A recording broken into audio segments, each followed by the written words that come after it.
Hi, thank you for joining me. It's Sunday the 30th of July.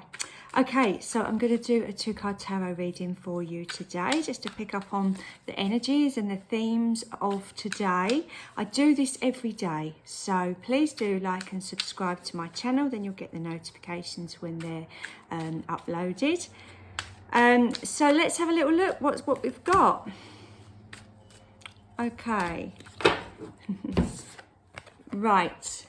When I picked this pack of cards up to use them, the moon was the bottom card, and I always feel like that's relevant in some way. So obviously you've just seen me shuffle and shuffle, and the moon has come back out, but it is accompanied with the 5 of Cups. So I feel that although the moon is this overriding energy that we're kind of picking up on as we move into our full moon, which is on Tuesday, the 1st of August, I do feel we've just got to acknowledge our feelings here as well.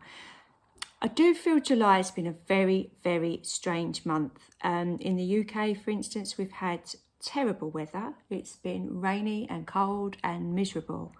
And I do think that has taken its toll on quite a lot of people's emotions, because we are in tune with the seasons. And, you know, whatever season, if July is winter or summer for you, you kind of plan for it in your head, don't you, of what you're going to be doing in that particular season. And when it doesn't quite work out with that, I think people are thrown. And I think it's brought up quite a lot of emotions, or it's certainly one of the factors that's brought up quite a lot of the emotions that we've been experiencing. I think 5s, obviously 5s are in numerology are about change and uncertainty. And when the weather is uncertain, it kind of makes us feel uncertain. So I feel like that's a nod to the fact that, you know, we are all, you know, in part of nature. So if it doesn't feel right, we don't feel right. And that can play out in lots of different ways. So just having a little look at this 5 of Cups. This lady is sitting, she's all sort of huddled together. She's looking at the 3 spilled cups. She's not seeing the possibilities of those 2 cups, but sometimes we're just not in that place where we can, are we? So I feel that that's a message about just acknowledging your feelings, because we don't always have to be happy and carefree 100% of the time. You might feel a little bit out of sorts. You might feel that lots of things are changing around you, or you might just feel like with this full moon coming up, of which we are reminded of it here, you might just feel like I can feel that there's emotions coming out of me. And you know, this is what we have when we have a really potent full moon, which this one's going to be. We've got 2 full moons in August, and this is a super moon. So it's going to feel really, really, the energy is going to feel really big.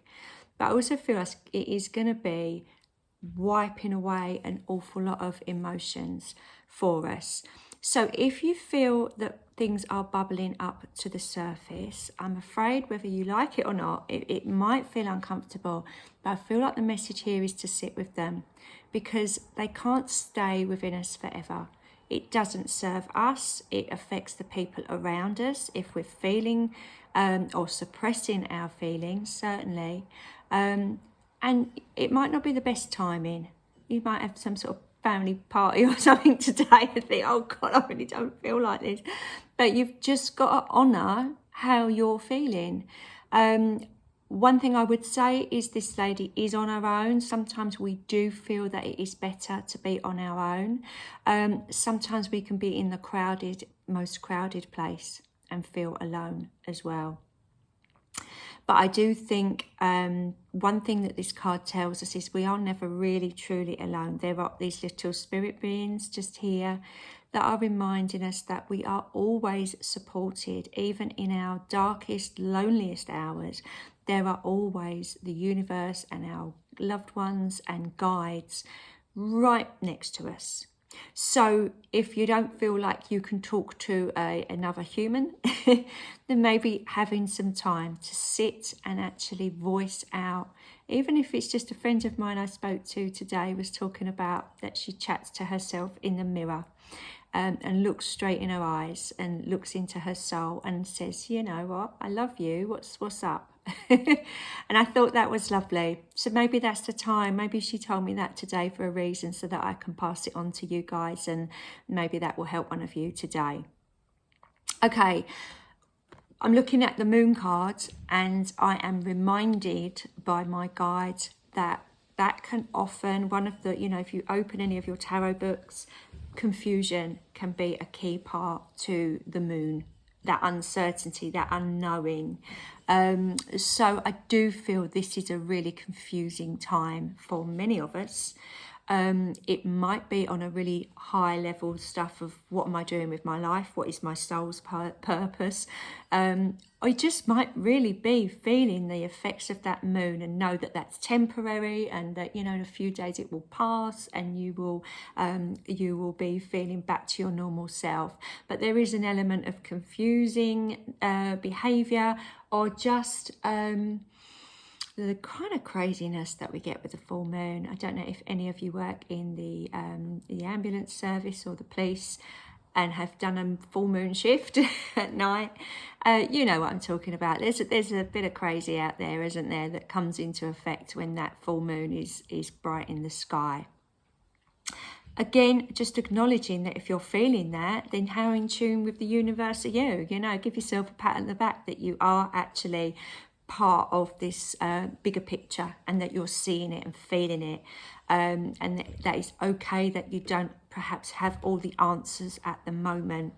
Don't forget, we've got a really I'm not an astrologist, and there are some amazing astrologers out there, but everybody's talking about the fact that there's this Lionsgate portal coming up, and you've got the two supermoons either side of it. So there's some really big energy shifting here, and a real exciting opportunity, I feel, for us all to tap into our higher consciousness.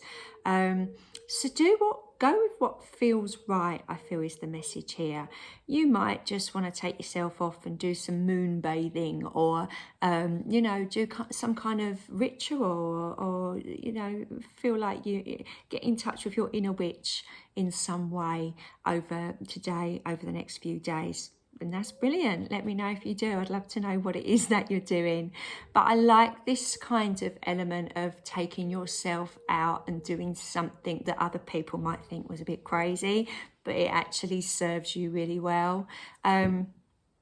Yeah, so whatever that is, make sure you're safe and it's legal. But yeah, go out and get in touch with whatever it is that you feel is a little bit out there, that part of your personality that's a little bit out there, that makes you that wonderful, unique person that you are. And again, just going back to a 5 of Cups, maybe that's what you need. But sometimes when we're feeling a bit low, we sort of lose our spiritual side a little bit. So by doing something really spiritual and pagan, or whatever it is that you do, gets you back in touch with nature and your true self and your soul.